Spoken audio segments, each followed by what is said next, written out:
For the past half a century, American companies have led the way in technology and innovation. Think of the iPhone, Google, Facebook, and Amazon. But the names you're likely to hear about more in the future, well, they're coming from China.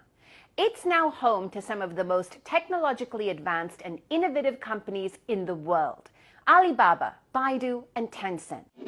So what's behind the rise of Chinese technology? And how narrow is the innovation gap with the West? Because whoever controls technology controls the future.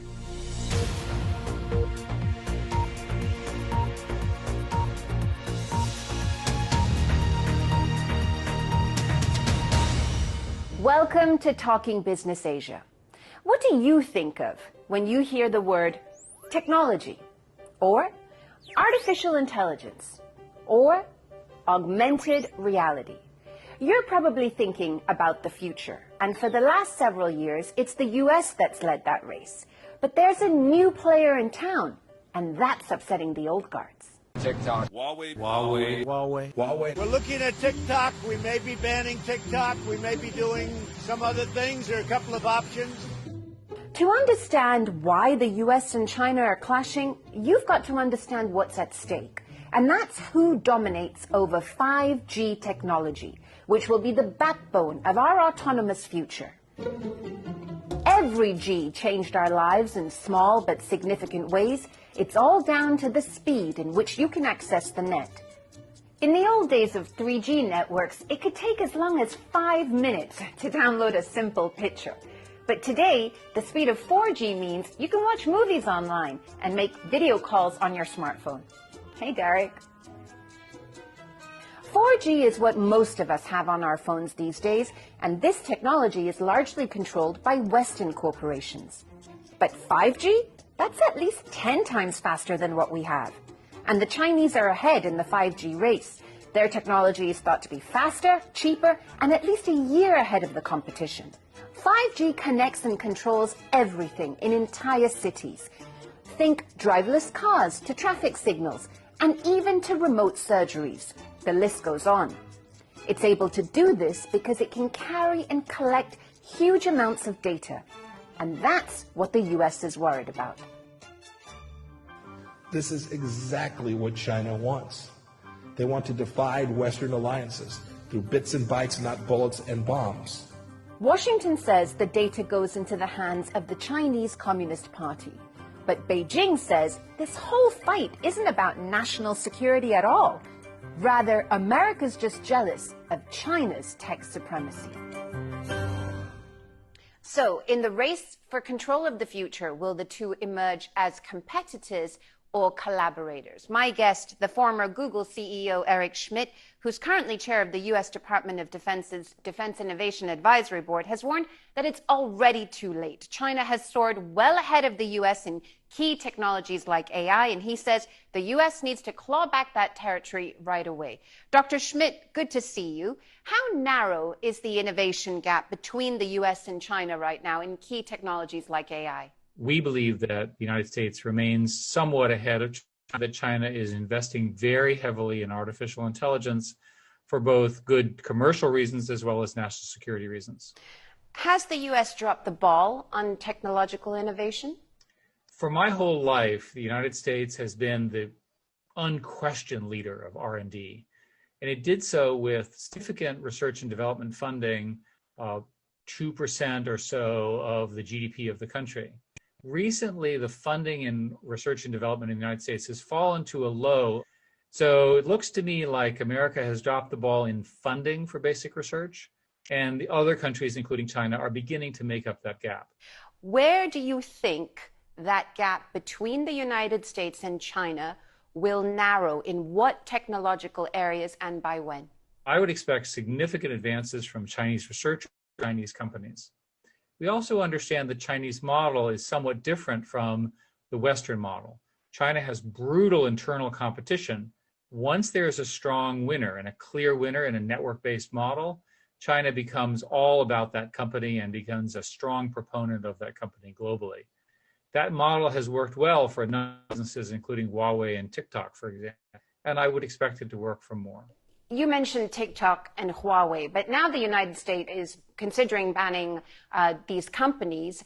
Is that an effective strategy to contain Chinese tech, in your view?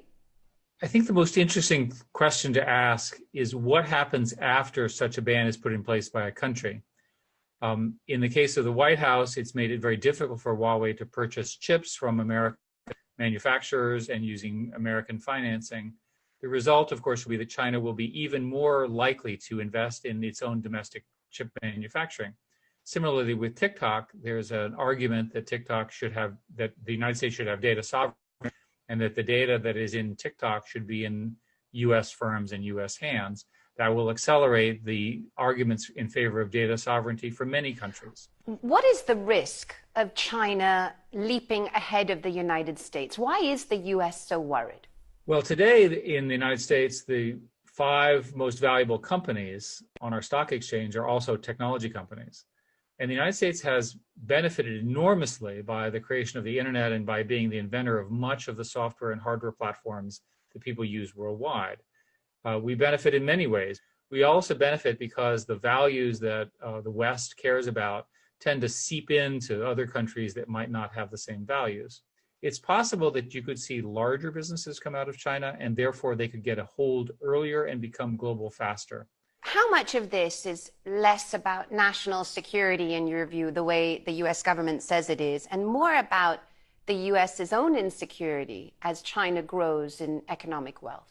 Competition is going to continue. That the most important thing is that the Western countries that have, if you will, much of this, get their act together with additional funding and support from the government to build global platforms that are phenomenal. And I would say that if I were a Chinese citizen, I would probably say the same thing about my Chinese companies. So it's a competitive environment, possible to win it, it's possible to lose it. It's important to me for the economic and industrial system in America for it to be successful. I don't think we'll win all, but I think we can win many. In your view, though, what must the U.S. do to remain competitive and, in fact, be, power ahead of the Chinese, be the leader in this race? The United States has maintained its leadership in artificial intelligence simply because it's been the place that people want to come to do AI research, including Canada, for quite some time. And the American model is essentially an immigration model where people come from many different countries. If you look at, we studied this question, the AI research, much of the AI research is done by foreign nationals who are students here in the United States. To me, it's crucial that the model that universities are using, where they have foreign graduate students, they get money from the government, they get money from private sector, a combination of all of that has produced enormous gains. The U.S. is going through a period right now where they're keeping people out. How is that going to damage the U.S.'s efforts in this area? When you study the publications that have been award-winning, that have had the best impact in science recently, they often have a Chinese author or two, not because in China, Chinese are better than anyone else, but because of the unique property that some of the smartest people in the world are coming to America to work on research.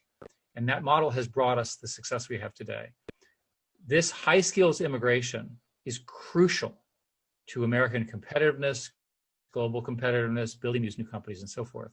America does not have enough people with those skills, those very specialized skills, which are largely technical, to fill it. We need these people. I don't agree with the current view on this matter in the government because I know from a fact that we need them in Silicon Valley. We framed this discussion as a competition between the United States and China, but there are many people out there in the world who are saying, look, hey, why can't these two great powers just collaborate rather than compete? The truth is that China is both our largest day-to-day partner and also our most important strategic competitor. So it's both. And so to me, the right strategy is what we call a rivalry partnership, where we understand that we're rivals, but we'll partner when we need to. And there are plenty of things to partner on. And when we're rivals, we are rough. We're pursuing things. We're competing hard. We're trying to get advantage, real competition, which the United States can do well and which China can do well. But there's also plenty of areas where we need to be partners. The most obvious ones being involving climate change and forms of security. How likely a possibility is the picture that you've painted just now? The current doctrine is only 2 years old. Before that, the rise of China was seen as net positive globally.